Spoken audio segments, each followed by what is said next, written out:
So this speaker is our amazing title sponsor of the conference. He is a father of 2 beautiful children, and he's trying to grow a beard just as good as me, but he's not there yet. His name is the one and only Kenny Bedwell. So get up and give him a warm welcome.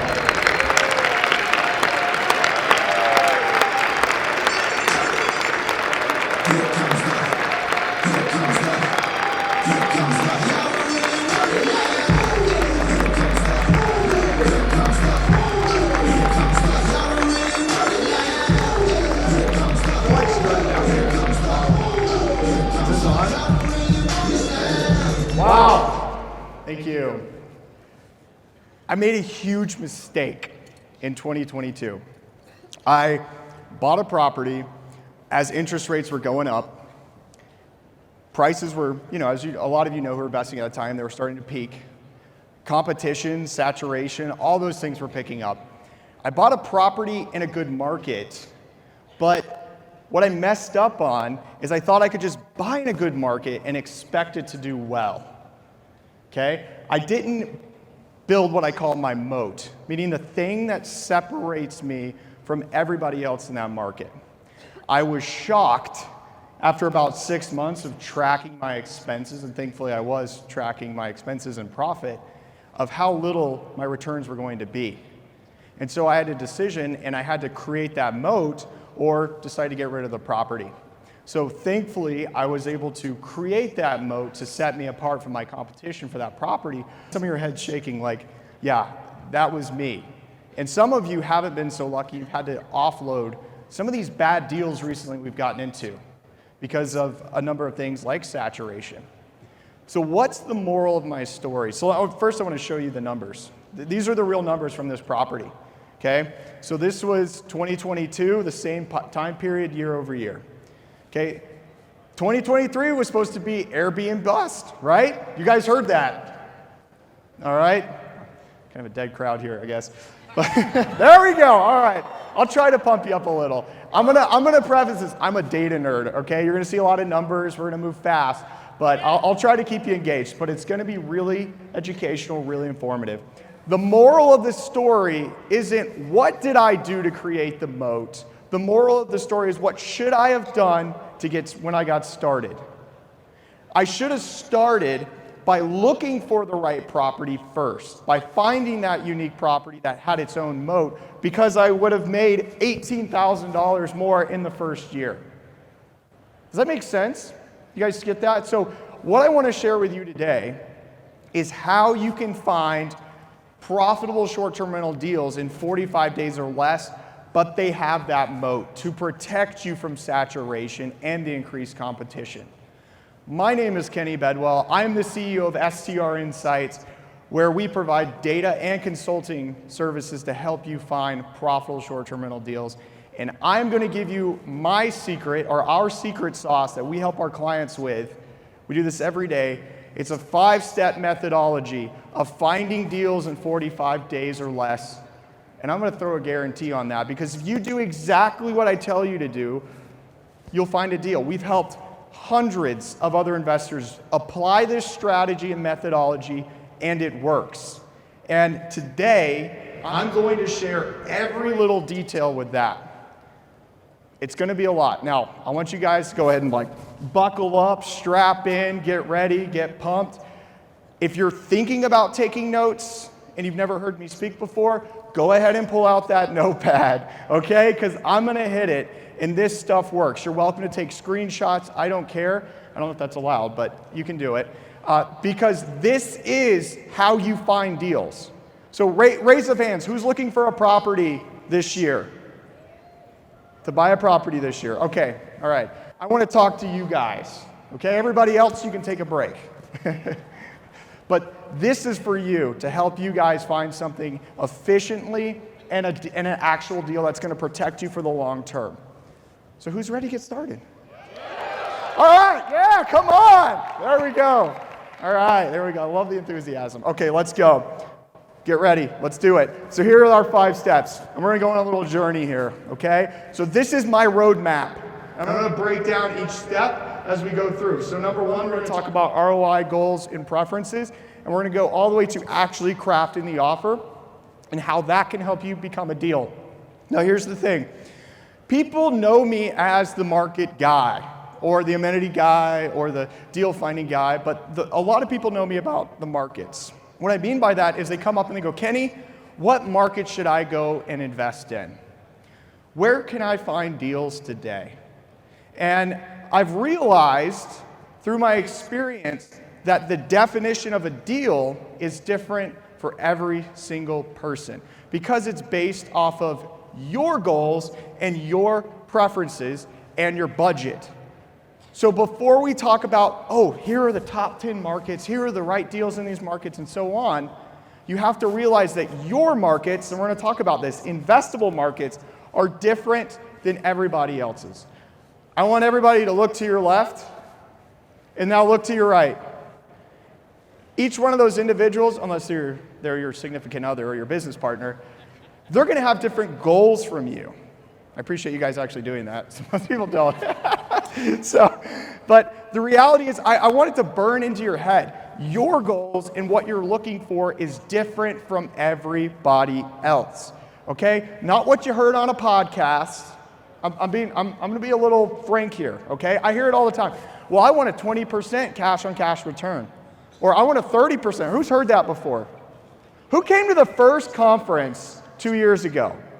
Bill and I had, if you got one of those little wristbands, we got these wristbands we threw out that said 30% cash on cash or bust. That was the wristbands. But what I've learned over the years is not everybody needs that 30%. Not everybody wants that. Some people actually want more, and that's okay. But depending on what you want and what your target is will depend on where you can actually invest, what markets you should be targeting. Okay, so the three things that you're going to need to know before you look for a market. Number one, what is your budget? That's an obvious one. You can't go into expensive markets if you don't have any money. Number two, what are your ROI goals? And number three, what are your personal preferences? I say this every time.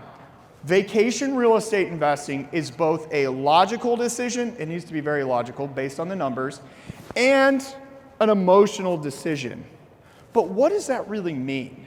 I'm not telling you to go buy a house because you really like it and think it's cute, but I want you to buy a property because the numbers make sense, but I also want you to buy a property that you're comfortable with, that's in the right market for you, that has the right resources for you. So we're going to talk about those personal preferences, but the important thing here, this is very important. Write down your personal preferences before you start looking for markets, before you start looking for deals. This will help you stay level and not make an emotional decision when buying real estate, which is the goal. Now, I know that's easier said than done because we all get built up. You ever put in that offer, you're like, oh man, I really want this property. I hope this is going to be it. And you got that emotion, and that's okay, but we want to rely on numbers. And we can embrace that emotion, but at the right times. And these goals, step one is the time to embrace that. So let's first talk about ROI goals. What do I do here? Two types of ROI goals that 90% of short-term real estate investors care about. What are they? Anybody? Nobody?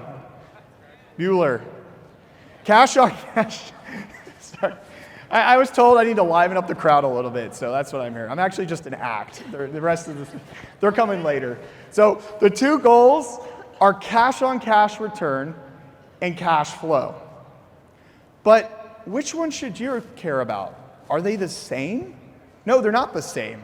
Cash on cash is just how quickly you get your money back. So if I put $100,000 into a deal for down payment, closing costs, renovations, amenities, and furnishings, how quickly do I get that money back? If I get it back in 5 years, that's a 20% cash on cash. Make sense? We follow? But the cash flow is my profit, which would be the $20,000 a year. So I have a lot of real estate investors. I go, okay, tell me your goals. What are you kind of looking for? What are you going for? And they're like, well, I heard on this podcast, Kenny, it said 20%, or you said 30% 3 years ago, and I'm going to hold you to it. 30% cash on cash or bust, like that's what I'm going for. And I always ask them, this is really important, I always ask them, why though? Why 30%? What's the point of that? What are you trying to accomplish? I just want to make as much money as possible. Well, we all want to make as much money as possible doing that. But we need to determine what I call the minimum happiness score. Meaning that if you made a minimum of, let's throw out a number, 15% cash on cash return, you would still be happy with that investment. But anything less than that, you would be a little disappointed. Hence the minimum happiness score. We want to maximize that score as much as possible, but we need to have the minimum, okay? That's not the target, but the minimum will help us know which markets are going to give us the highest probability of finding deals. Now let's talk about cash flow. Cash flow is our profit. Most people I talk to they go, I think I want cash on cash return, but after I start talking to them, they really have a cash flow goal. So how do we determine what our cash flow goal is? It's going to be based on the purpose of buying the asset to begin with.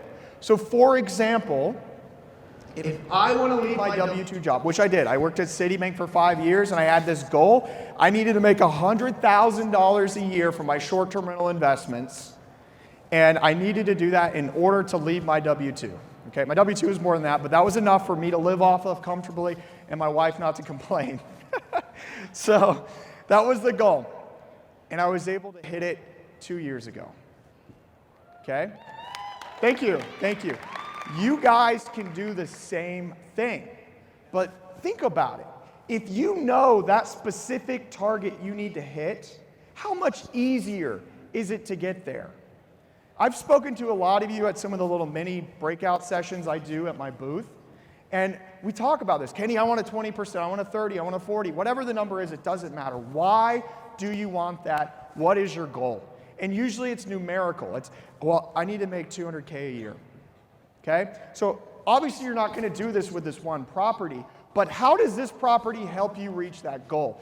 Every decision you make after this will depend on that goal. So if this property is not going to make you any money, and you're like, well, hey, I love this house. It's a cute house. It's in a great market. But you know what? It's not going to help me reach my goal. How much easier of a decision is it for you to go logically, I'm going to move on and go look for something else? You guys follow? Yes, I got one yes. All right, everybody else, I don't know what. Anyway, here's my rule of thumb. So you guys see the I don't know if it's still up on the thing. Where is it? Oh, there it is. Thank you. We'll just leave it up there. We don't need to see me. So you guys see the less than 500K and then greater than 500K?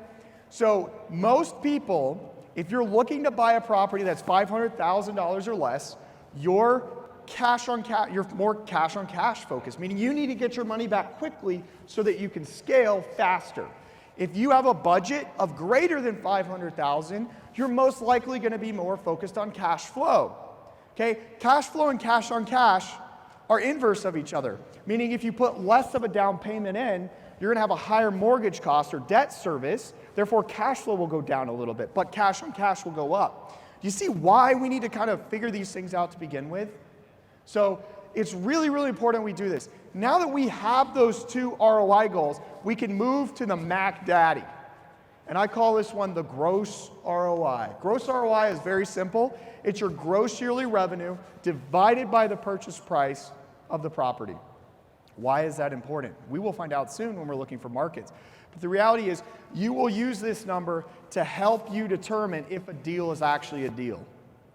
So let's keep moving. So personal preferences can range in terms of where you want to invest and why you want to invest in certain markets. When I talk to people and I go, okay, well, where would you like to invest? They're like, Kenny, I don't care. It just needs to make money. Who feels that way? Okay, I'm going to ask you, because you're closer, and put you on the spot. Would you invest in a property in Alaska? Would you invest in a property in Mongolia? Probably not. There we go. So most people wouldn't invest in Alaska, and you were going for it, which is fine. Now, when I say invest in a property in Alaska or Mongolia, what if the numbers made sense? Would you still invest in it? I personally wouldn't. That's too far for me. Okay, that's the proximity thing. My one friend calls it 2 camels and a mule. Meaning, like, you got to take 2 flights and drive 5 hours to get to the property. She doesn't want it. But that right there is a personal preference, okay? We all have personal preferences, and it's okay because you need to know them and get them out before you decide on where you should invest, all right? So another big one is, we'll talk about seasonality. I've had several conversations already. I want to highlight this one. So my one property, actually the one I just showed you, I'm not going to make you guys guess, but I'll tell you. The occupancy rate is 39%. The yearly occupancy rate is 39%. That scares a lot of people.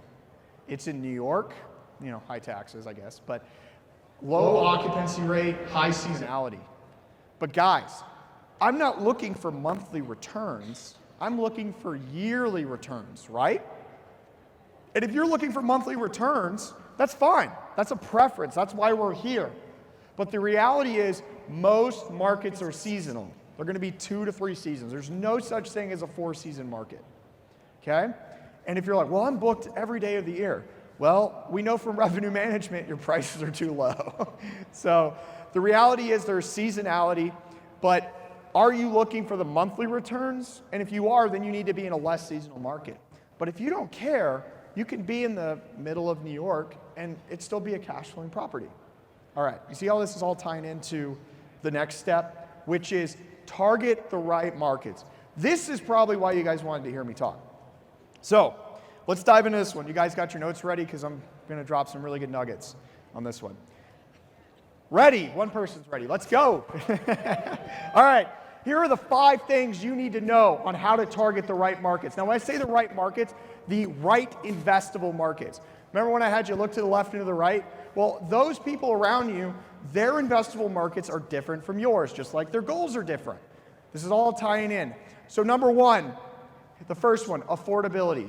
Can I afford to be in that market? So let's say you're listening to a podcast and they talk about the Smokies, okay? Oh, I want to go to the Smokies. So number 1, can you afford to be in the Smokies based on your budget? Number 2, what can you afford in that market? So if I have a budget of, let's say, $500,000, and I'm really interested in buying a place in, say, the Emerald Coast, Destin. I love Destin, and it's beautiful. But $500,000 budget, and I want to buy in Destin. But what can I buy in Destin for $500K? Like a 1-bedroom condo, maybe? Like if I wanted to be on the beach, like maybe a studio. Do I want a 1-bedroom or studio condo? Me personally, no, I don't.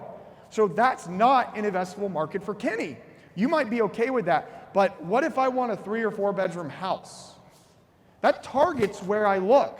I'm going to be focused on certain areas that are where that is probable of finding a deal. Okay?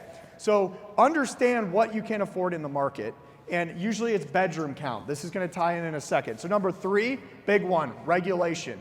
So in order for a market to actually be investable, you have to be able to STR there legally, right? So you need to know what the regulation is of the market. Number 4, active listings. This ties into resources and not saturation. What I mean by active listings is we need to see a minimum active listing count in that particular market. So meaning, or just a bare minimum. So my rule of thumb is 100 to 200 active listings have to be in that market. That means I'm going to have adequate number of cleaners. I mean, guys, for those of you who own properties and you've had to fire a cleaner before, that sucks, doesn't it? Like you got to go find somebody else. You got to fly there. You got to interview them. You got to do all the. It's awful. Now imagine you're in a market with 5 other listings, and that's it. And you fired the one cleaner that services that area. Yikes, right? So cleaners, handymen, maintenance teams, quality people, you need the resources there. Now it doesn't need to be a 5,000 active listing market. Remember my threshold's 100, but that's the rule of thumb. If it's less than 100, especially for the newer investors in the room, don't look there. It's not investable for you, okay? I'll probably get some slack for that one, but it's okay. Next. Revenue. This is the one. Remember the bedroom count we talked about, what you can afford? What about revenue? So when you look in the market, let's say you could afford a 4-bedroom property at $500K in the Poconos, if that was a market you wanted to be in. And, okay, so I'm looking at the Poconos. Are there 4-bedroom properties in the Poconos that are generating your revenue goal? If my revenue goal was, hey, I wanted a 20% gross ROI, meaning that the gross revenue is 20% of the purchase price, so that means that the revenue needs to be 100K, right? So are there 4-bedroom properties in the Poconos that are generating 100K? In my particular markets I'm trying to target, I need to see at least 3 to 5 in that market minimum for me to feel confident that I could potentially hit that number. Now notice we're not evaluating properties right now. Don't jump the gun on me. Okay? Most people, when you're looking for properties, you're doing it wrong. You start by looking for properties first, then trying to find the markets, and then you get stuck. Then you call me and you're like, Kenny, I'm stuck. I can't find anything. I've been looking for 6 months. There's no deals out there. Nothing pencils out. These are all conversations I have on a daily basis with people. It's the same thing. And it's the same reasons. We're doing it wrong. Start with the markets and make sure they're investable first based on your goals. You guys follow? Do you feel like this is helpful? Okay, because if it's not, I'll just go. I won't feel bad. Don't want to waste anybody's time. So let's do an example. Now, obviously I'm biased and I'm going to pull up STR Insights here. But the reality is you can use multiple data providers if you wanted to, or just, hey, I want to check out this market to see if it's investable based on what Kenny said. But the reality is, the big shocker, you have to get data. You can't just go on Airbnb and go, oh, yep, I see the average daily rates in the Airbnb listings. Oh, they have bookings on their calendar. This is an investable market. It doesn't work like that. It'd be nice if it did, but it doesn't. Therefore, we have a solution for you. So here's what you can do. When you go into STR Insights, the first thing you see is a bunch of random markets because it's the entire country. Okay, and look, they even have a gross ROI there. That's pretty cool. But let's say you're doing a search and you're like, yeah, I'd really love to invest maybe in the Southeast. I'm looking in some mountain markets, maybe near a national park for traffic drivers. My budget's like 500K. Where can I afford to invest? How do I know what's investable for me? So boom, STR Insights is going to spit out a list for you. Now you need to do your search process. So one, we'll take the first one off the list, which is Luray, Virginia, near Shenandoah National Park, 1.5 to 2 hours from Washington, D.C. and Baltimore. Sounds like a good market, doesn't it? Let's find out if it's investable for you in this scenario. So number one, choose a random market. Okay, what are we going to do? Affordability. Go into Zillow, plug in Luray, Virginia, and look at properties there. Put in your budget up at the top right. I guess in this example I use 750, but you can put in 500. Do properties show up? If no properties show up, is that market investable for you? It's got to be in unison. Is the market investable for you? There we go. Now, so if it isn't, you're done there. That market, throw that market out. Go to the next one on the list. But if it is, go to over here, this cool function, sort, select bedrooms. Now we're moving to what can you afford in that market, right? You sort and it's going to show different properties. Now I love to see a minimum of 3 of the specific bedroom count that I can afford, because you'll see some dumpy properties that are really cheap up front that aren't going to be short-term rentals. So in this particular case, it'd be 4 bedrooms, okay? The next thing we're going to do, all right, cool, I can afford 4 bedrooms in Luray, Virginia. Okay, what next? Regulation. You need to know what the regulation is. If it's a showstopper, is that an investable market? No, it's not, exactly. So understand the regulation. We have that in STR Insights. Next, we're going to check the revenue. So you can see here active listing count 271. It's also in STR Insights. You can filter by that as well. So you're only seeing listings where you can have adequate resources. Now you can go into the actual market and you can look for 4 bedrooms that are over our revenue of what? 100K, right? That's what we decided as a collective group, right? Or just me. So are there 4 bedrooms? You can hover over the blue dots and you can find, and the answer is yes. There are 4 bedrooms. There's actually 5 in this particular market boundaries that are doing over $100,000. So we can afford to be in the market.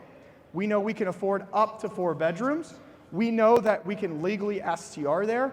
We know how many active listings there are. We feel confident in the resources based off that count. And finally, there are properties generating that revenue. Is that an investable market? Yes, it is. Get excited, guys. Get pumped. You did it. Woo! There we go. But seriously, was that easy?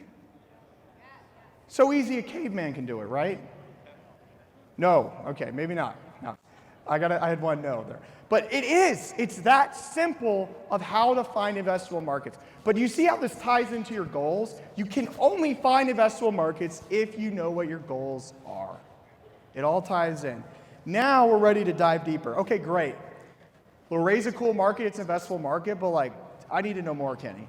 Sweet. So we're moving to finding sweet spots. So there are 4 types of sweet spots. So sweet spots are what I call the sub-markets within, meaning where you should invest within that market. Because going back to what I said at the beginning, you can't just invest anywhere in the market, even if it's a good market, and expect to get the returns that you're looking for.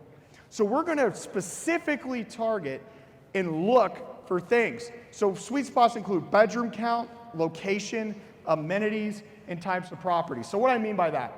So did you know that certain bedroom counts, like a 4-bedroom will cost more than a 3-bedroom, and a 3-bedroom will cost more than a 2-bedroom?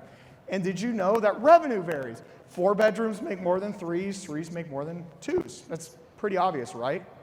But their ROI will vary because prices of homes and how much revenue they make in a lot of markets, it's not reflective of the housing prices.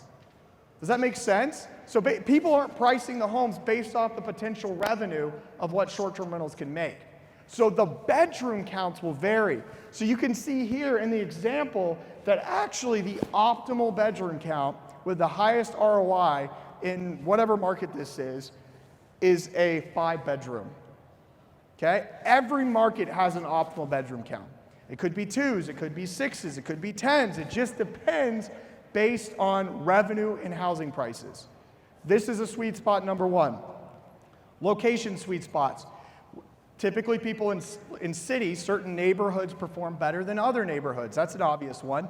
This example I love is in Victor, Idaho. On the left, we see all properties in that market. But as we look at the top 10% of properties on the right-hand side with a big red circle, we see that the majority of them are south of Victor. Well, what's south of Victor along that highway? It's Jackson, Wyoming, Jackson Hole, right? So the closer you are to Jackson, the better the revenue. And guys, let me tell you something. The housing prices from the south side of Victor versus the north side of Victor are exactly the same, right? So knowing this now, you know where to target inside that market based on location. Another type of sweet spot are amenities. So we've got, think big amenities. Don't think EV chargers or, oh, I bought a popcorn machine. That's not what I'm talking about here. Think pools, seclusion, properties with land potentially, outdoor spaces, decks, things with views. I call views an amenity, okay? Think these big things that can drive revenue. Spacious properties. We've seen 4-bedroom properties that are 1,500 square feet, and we've seen 4-bedroom properties that are 5,000 square feet. They're not going to make the same revenue in the same market. And understanding that gives you an advantage that 90% of investors or 90% outside this room aren't going to know. They're not going to look for those things. Okay, finally, property type sweet spots, meaning that certain property types are going to do better than others. Let's do another hand raise. Who has a property in the Smokies? Okay, you put your hands down. Now, for you guys, just answer this for me. Do wood-sided cabin properties do better than like the vinyl-sided properties? Yes? Yeah. But is that true on the other side of the Smokies near Asheville, Western North Carolina? No, it's not. Okay, it's different. There's different sweet spots in the market. Property types will vary. So that's really important to know, and the data will show you that. Let's keep moving.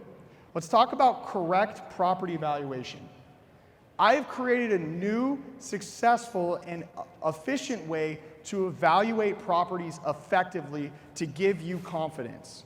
Okay, I have a lot of students and clients in the room, and they know, they've seen this when we've gotten to this lesson, how easy and confident you feel. I hear it all the time. Oh, Kenny, I just don't trust the numbers. Or I got a question yesterday. hey, there's all these data providers, why are you better than them? Okay? But the reality is, it's not about the data, it's not about it's not about what your realtor told you. It's about your confidence level and how you actually evaluate and interpret the data, right? So my method goes to analyzing competitors, analyzing the market, and breaking them into tiers. So so we'll dive into it in a second. But I want to tell you why it's the best method out there to evaluate. So number one, competition is never on a neighborhood level.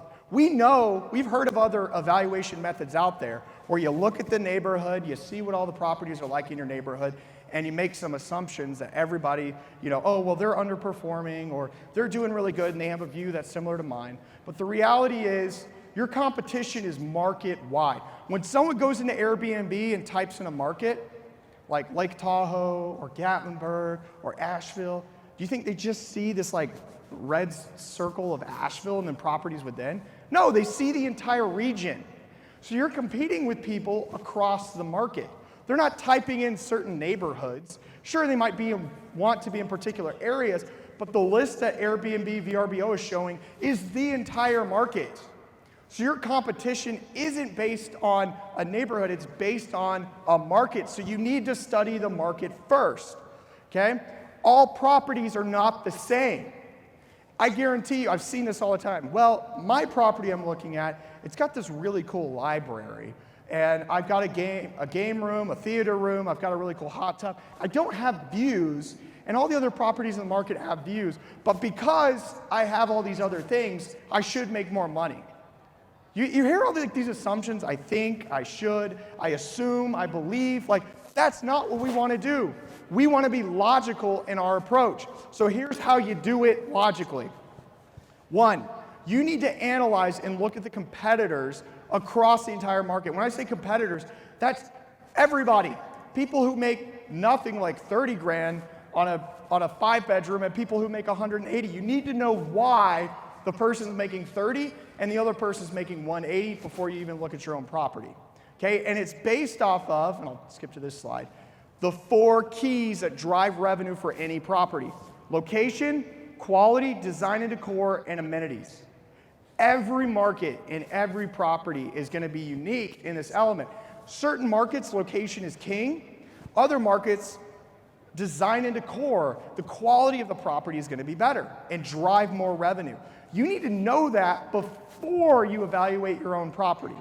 Meaning, I need to know that properties that have better design decor, or they have really good amenities, or they have amazing views, drive revenue in my market first, then I can analyze my property. So once you know what drives revenue in your market first, you can then look at what I call tiers. What we have found for tiers in the market is we'll see a range of properties. So we'll see properties, going back to my example, you'll see properties doing really poorly, and you'll see properties doing great. And you'll see these tight clusters of groupings, okay? Meaning the property with views make 100 to 130,000. The properties with partial views and nice interiors make 90 to 100. And then you have, underperformers or properties with no views making 60 to 70,000. If you look for multiple data points, you will identify and see the tiers. Now that you understand the tiers in the market, you can quickly look at your property and go, which tier is this property going to fall under? Okay, it's like a visual exercise. You're looking first in the market, seeing what distinguishes all these properties and why they're making the revenue that they're making. Then you're looking at your property and going, what tier would this property fall under? A simple example of this, I like to use a beach market. So I'm in a beach market. Obviously, properties on the beach, tier 1, are going to make more than properties off the beach a block away, 5-minute walk. Properties 3 miles away are going to make less than properties a block away, and so on, right? That's tier 1, tier 2, tier 3. In a beach market, where does your property fall? On the beach, off the beach, 5 miles away. Okay?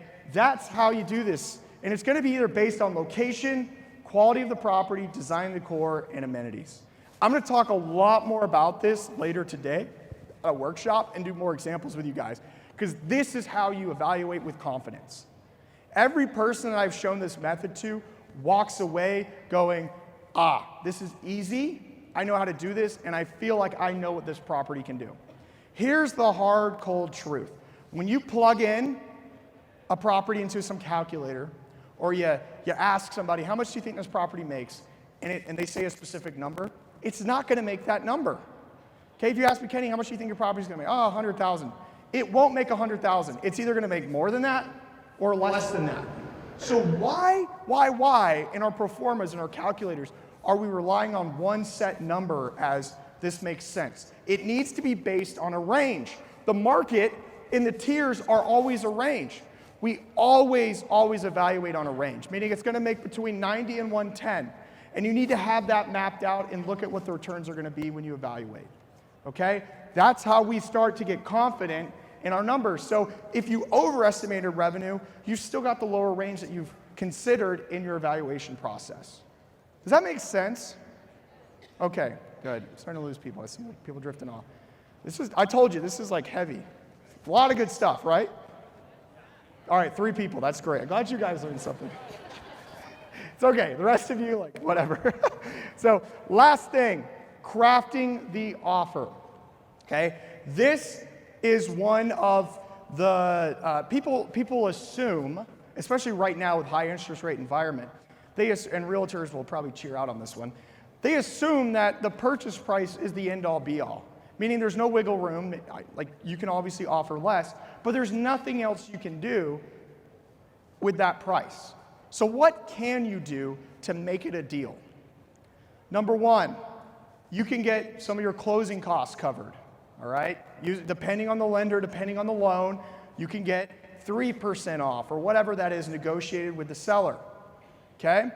You can get seller concessions, meaning they can give you money at the table. There's some stipulations with that, so go talk to a lender about that one.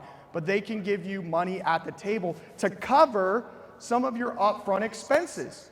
Like, hey, I'm gonna have to fix, the pool, or I'm gonna have to fix, or I wanna add a room or whatever. You can get concessions to cover that so you're not out of pocket even more cash, which would help your cash on cash return, right? So you're baking those costs into the deal when you do those seller concessions. Now, we're gonna create financing. I'm not gonna talk too much about this one, but you can do sub 2, you can do seller financing, you can do other deals that can help make the deal pencil out. But let me warn you about this. People get caught up in the juju of this all the time. Oh, it's sub 2, I need creative financing deals. But the problem is, I've only seen, and I'm a deal finding dude. I'm a bloodhound for finding properties for people. Okay, I know you laugh, but I'm serious. I'm good at it. All right? And what I have found in my experience is out of all the sub 2 deals I have personally looked at, only one of them that the person who sent it to me accurately projected the revenue. They always overestimate the revenue and then make all the other numbers look good because it's a seller financing, creative financing deal. So buyer beware, okay? Why is that property a sub 2 deal to begin with? Why is it a creative financing deal to begin with? Those are some questions you need to ask if it is presented to you that way. And it's okay if it is, if it makes sense doing the methods I just showed you. But always make sure the gross revenue is correct. Make sense? Good, all right, great. So using those 3 strategies there, closing costs, seller concessions, and creative financing, you will be able to craft the right offer and be competitive as well and help make the numbers work. Because underwriting deals, I want you guys to write this down too, this is really important. Underwriting deals is based off of 3 things. Accurately projecting gross revenue, because if you mess up on that and it doesn't make the revenue you think it does or think it will make, are the returns gonna be great? Probably not. The second piece, interest rates. Okay, what are today's current interest rates? If you're in buy mode, like half of you raised your hands are, you need to go talk to a lender. What are rates at today? And they're starting to head back down. They were pretty high. But how does that impact your monthly payment and the expenses? How is that going to impact the deal? I see too many pro formas, which is the calculators, you see if it's a good deal. Too many pro formas where people put in, I'm like, where are you getting a 4.5% rate today? Let me call your lender up. I'm going to send him a ton of business. Most people, you're not going to find that. So make sure you have the right interest rate. The third and final piece of the underwriting a deal is your expenses. I want you to write this down too. These are fun facts. I'm just throwing at you. 35 to 50% of your gross revenue should be your expenses, your target expense rate. So when you're estimating your gross revenue and you're putting your expenses in, if that gross revenue amount or the expense amount isn't 35 to 50% or even more, it could be more, of what your gross revenue is, you've most likely underestimated expenses. And you can come up and fight me on that one. And I'll point out where your expenses are messed up. So where you've underestimated your expenses. That's how we remain conservative. So when we remain conservative in underwriting, number one, we do gross revenue in a range. You guys got that? You understand why that's important? I spent a while on that, so hopefully you got that. Number two, we understand the interest rates. And then finally, number three, we've conservatively estimated what our expenses will be. Okay? And that's 35 to 50% of our gross income will be our estimated expenses. That's safety zone. It could be more than that, but less than that, and I get a little like, oh, why is that? So those are the ways. If you do these things, let me go back to this, guys. Oh, this one. You will find a deal. If you apply every single one of these steps, not only will you find a deal, you will find it in the next 45 days, guaranteed. Ooh, that's good, right? Guaranteed, that's awesome, right? It works. And I have a cold hard truth for all of you. You're not that special. You're not that special from all the other investors looking. You're not unique, your situation isn't that crazy. You can do it. It's that easy. If other people are doing it, you can do it too, and your situation isn't that obscure that you can't accomplish this and do it yourself in that short time period to be more efficient. Wouldn't that be awesome? Yeah. Great. That's the secret sauce, guys. That's how you do it. Come find me at the booth later or my team to how you can find markets. And also, guys, I want to say this too. I'm putting on a ton of different workshops to elaborate deeper into, with examples, on how you can find the right markets, target and evaluate properties, and feel confident in your numbers. Thank you.